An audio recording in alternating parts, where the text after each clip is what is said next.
जो आपका current affairs revision class में स्वागत है। देखिए, आज हम फिर से कुछ क्वेश्चंस को रिवाइज करेंगे। आपने कल या परसों इन क्वेश्चंस को ऑलरेडी पढ़ा होगा, ठीक है। अगर आप करेंट अफेयर्स पढ़ते हैं तो पढ़े होंगे। तो अभी यहाँ पे हम रिवीजन करेंगे, ठीक है। पढ़ाई के साथ साथ बहुत ज़्यादा ज़रूरी क्या है, रिवीजन है। तो देखिए, यहाँ कुछ इंपॉर्टेंट क्वेश्चंस हैं, काफ़ी इंपॉर्टेंट क्वेश्चंस हैं, ठीक है। इन्हीं को हम रिवाइज करेंगे, थोड़ा फास्ट करेंगे और कुछ इंपॉर्टेंट बातों को भी देखते चलेंगे थोड़ा बहुत, ठीक है ना। तो चलिए यहाँ पे हम बात करें पहले क्वेश्चन की। तो पहला क्वेश्चन यहाँ पे क्या कह रहा है, ज़रा देखिएगा। हाल ही में अंतिम ज्ञात नक्सली के आत्मसमर्पण करने के बाद किस राज्य को नक्सल मुक्त राज्य घोषित किया गया है। देखिए, जो ये नक्सली था इसका नाम लक्ष्मी था, ठीक है ना, लक्ष्मी।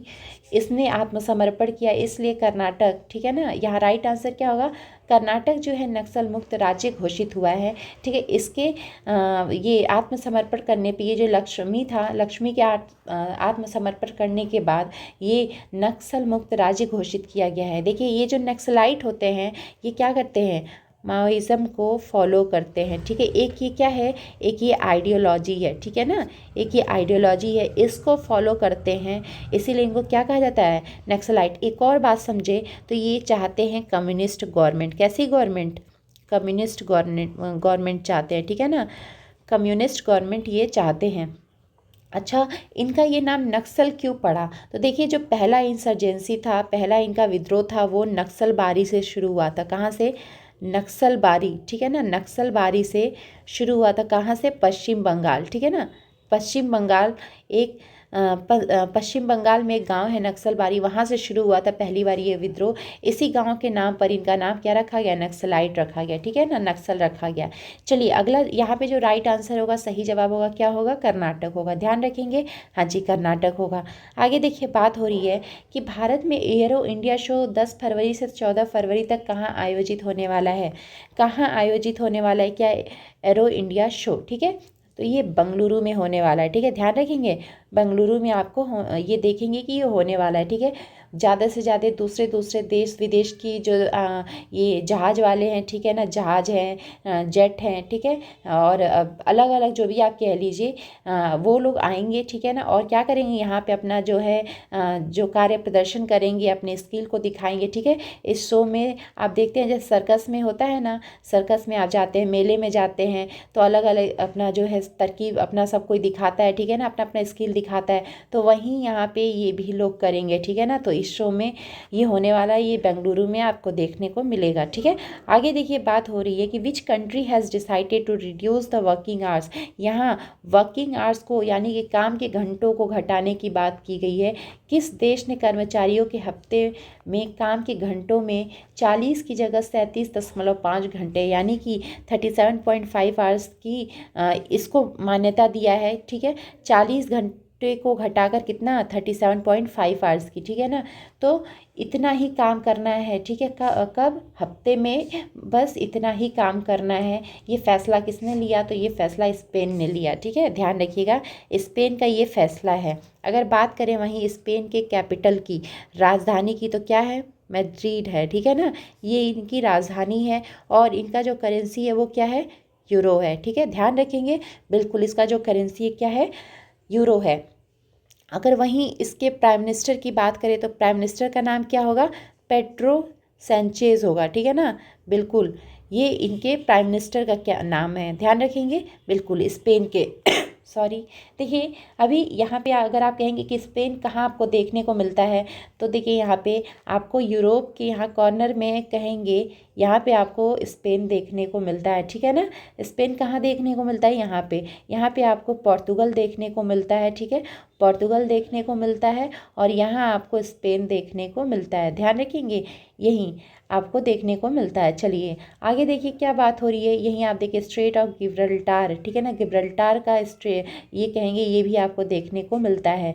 चलिए, तो थोड़ा मैप भी पढ़ते रहा करिए लोग, जो चीज़ें न्यूज़ में रहती हैं उसको ज़रा मैप में देखा करिए। तो आपने देखा स्पेन आपको इधर देखने को मिलता है, ठीक है, बे ऑफ बिस्के के नीचे आपको देखने को, और यहीं इसके बगल में पोर्तुगल है, ठीक है ना, जहाँ से पोर्तुगीज़ भारत में आए थे। चलिए यहाँ पे देखिए क्या बात अगला क्वेश्चन कर रहा है। आपने देखा कि इसका राइट ऑप्शन क्या होगा, जिसने काम के घंटों को घटाया है, तो स्पेन होगा, ठीक है। चलिए आगे देखिए बात क्या हो रही है। अगला क्वेश्चन क्या कह रहा है कि हाल ही में किस देश ने ईरान पर दबाव बनाने के लिए, ठीक है ना, संयुक्त राष्ट्र के मानव अधिकार आयोग से खुद को बाहर कर लिया है। ठीक है, United nation human right commission से खुद को बाहर कर लिया है। क्यों? क्योंकि ईरान पे क्या करना है, प्रेशर बनाना है। चलिए सॉरी, देखिए इसकी अगर बात करें तो यहाँ पे जो सही जवाब होगा वो क्या होगा, अमेरिका होगा। ठीक है ना, अमेरिका ऐसा काम किया है। ठीक है, अमेरिका खुद को बाहर किया है।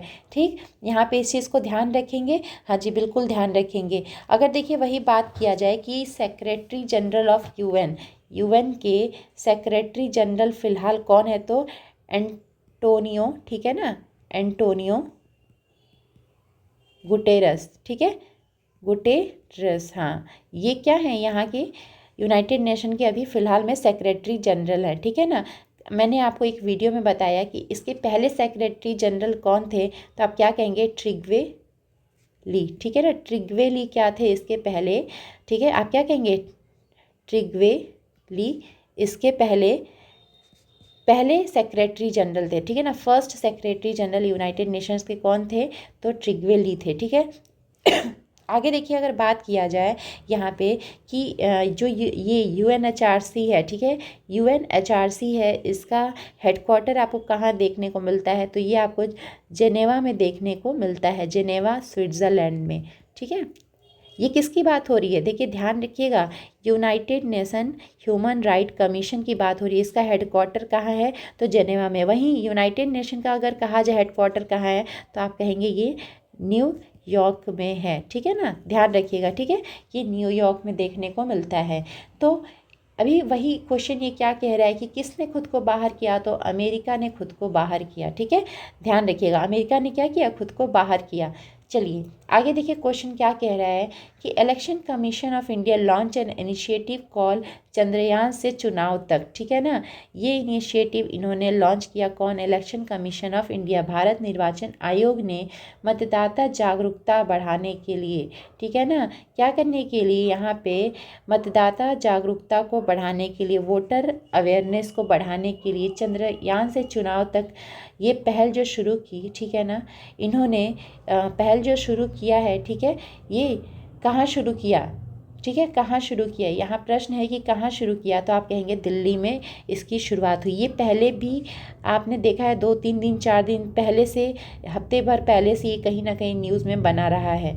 चलिए आगे देखिए, कहा जाए अगला क्वेश्चन क्या कह रहा है कि which state government has declared, किस राज्य ने अंतर्देशीय मैंग्रोव गुनरी स्थल को राज्य का पहला जैव विविधता धरोहर स्थल यानी कि फर्स्ट बायोडाइवर्सिटी हेरिटेज साइट घोषित किया है। ठीक है ना, यहाँ पे किसकी बात हो रही है, इनलैंड मैंग्रोव की बात हो रही है। ठीक है, और ये इनलैंड मैंग्रोव आपको कहाँ देखने को मिलता है, तो ये गुनेरी में देखने को मिलता है। गुनेरी आप कहेंगे कहाँ है, तो ये है, आप कहिएगा गुजरात में। ठीक है ना, तो वही पूछा जा रहा है कि किस राज्य ने अंतर्देशीय यानी कि इनलैंड मैंग्रोव को क्या घोषित किया है, तो फर्स्ट बायोडाइवर्सिटी हेरिटेज साइट घोषित किया है। ठीक है ना, यहाँ पे ये पूछा जा रहा है। तो देखिए यहाँ गुनरी का नाम है, गुनरी से अगर आप गुनरी सुने होंगे, कभी पढ़े होंगे, तो आप जान जाइए कि ये गुनरी कहाँ है, तो ये आपको गुजरात में देखने को मिलता है। तो देखिए ये गुजरात की साइट है जिसको इन्होंने फर्स्ट स्टेट का पहला, ठीक है ना, स्टेट का पहला जैव विविधता धरोहर स्थल इन्होंने घोषित किया। किसने किया है, तो ये गुजरात। और यहाँ ध्यान रखिएगा, इंपॉर्टेंट क्यों है, क्योंकि ये अंतर्देशीय है, इनलैंड है। देखिए आपका ये फ़ोटो यहाँ पे, ठीक है, उसी साइट की ये फ़ोटो है, ये इनलैंड है। मैंने आपको पहले भी बताया है कि इनलैंड वाली जो यहाँ पे होते हैं जो भी चीज़ें, वो आपको अंदर देश के भीतर देखने को मिलती है। ठीक है ना, और वहीं अगर ये तटीय रहता तो ये आपको कहाँ, ये आपको कोस्ट पे देखने यानी तट पे देखने को मिलता। ठीक है ना, तो ये आपको अंदर देखने को मिलता है, इसलिए इसे अंतर्देशीय यानी कि इनलैंड कहते हैं। चलिए वहीं पे एक और क्वेश्चन कहा जाए कि हाल ही में किस देश ने गूगल के खिलाफ एंटी ट्रस्ट जांच शुरू करने की घोषणा की है। किसने एंटी ट्रस्ट इन्वेस्टिगेशन की शुरुआत इसने अनाउंस किया, किस देश ने अनाउंस किया है एंटी ट्रस्ट इन्वेस्टिगेशन गूगल के अगेंस्ट। तो यहाँ देखिए प्यारे चाइना का नाम याद रखिएगा, किसका बेटा, ये जो प्यारा चाइना है ना, एकदम क्यूट सा, इसका नाम याद रखिएगा, इसने ये शुरुआत की है पहल, ठीक है, ध्यान रखिएगा। आगे देखिए, जो अगला क्वेश्चन है हमारा अंतिम आज का क्वेश्चन है कि हाल ही में NCW यानी कि नेशनल कमीशन ऑफ वीमेन, ठीक है ना, राष्ट्रीय महिला आयोग की अध्यक्ष विजया रहाटकर, ठीक है, ध्यान रखेंगे। अभी यहाँ पे आप ये भी ध्यान रख लीजिए कि ये राष्ट्रीय महिला आयोग की क्या है, अध्यक्ष हैं विजया रहाटकर, ठीक है ना। राष्ट्रीय महिला आयोग की अध्यक्ष कौन, विजया रहाटकर ने किस पुस्तक का पहला संस्करण लॉन्च किया है, first edition of which book, ठीक है, यहाँ पे बुक का नाम पूछा जा रहा है। तो आप देखिए यहाँ पे ऑप्शन में है शक्ति संग्राम, कर्मयोगिनी, वीरांगना, नारी शक्ति, एक नया युग, संघर्ष से सफलता। तो देखिए जो यहाँ का राइट ऑप्शन होगा क्या होगा, कर्मयोगिनी, वीरांगना, ठीक है ना। इसका पहला एडिशन अभी पहला संस्करण लॉन्च किया है और यही देखिए कौन है, तो ये विजया रहाटकर जी हैं, ठीक है ना, इन्होंने लॉन्च किया है, ध्यान रखेंगे। चलिए बच्चे, आज का क्लास यहाँ पे समाप्त होता है, मिलते हैं अगले क्लास में, तब तक अपना ध्यान रखिएगा और क्लासेस को अच्छे से कीजिए, रिवीजन कीजिए, पढ़ाई कीजिए। तब तक अगले क्लास में मिलते हैं। जय हिंद।